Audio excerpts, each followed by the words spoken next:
Over the decades of helping others learn the power of Reiki and energy healing, one of the most common blocks I see blossoming healers come up against is the struggle to visualize.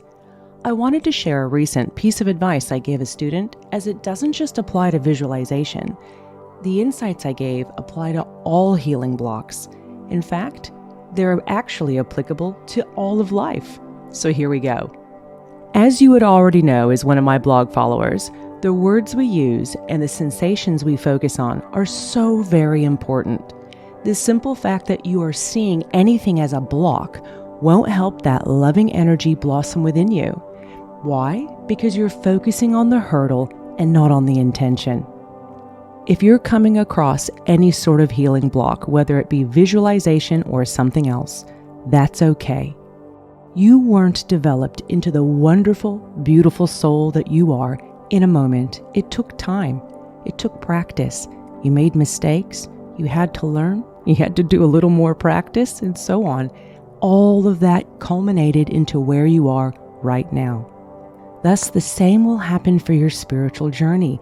Irrespective of how great your course is, how great the teacher is, and all the different techniques, you need to allow your healing gifts right now to be free of whatever block that you're focused on, and you need to focus on love. This is while you're learning, while you're practicing, and you're going about your life.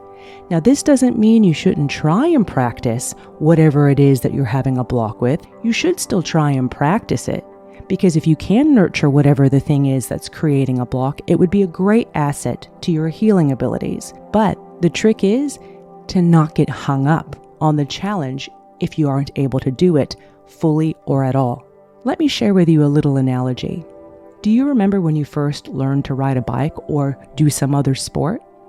If you're anything like me, quite determined, you probably kicked off your bike really quickly and fell over when you first tried. I remember being quite frustrated and picking up my bike and trying harder and harder and harder. And oddly enough, the more upset I got, the worse I performed and the quicker I fell, and that made me more frustrated. I actually recall letting my bike fall against the apartment block I lived in, stomping off and giving up. I pouted and then sat there, and then I looked back at my bike. I let the frustration subside, and then I thought, oh well, I'll just try again. But this time, I got up, and I wasn't frustrated. I didn't do it in frustrated determination. I picked up my bike with a feeling of, what will be, will be. And I thought, if I fall, so be it.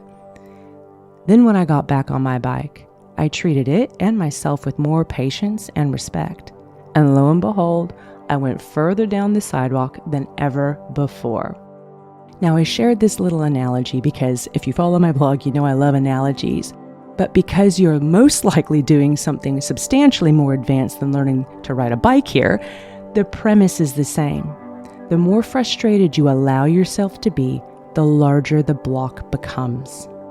Let go, focus on love, and then watch what you can do. I hope that's been helpful for you all.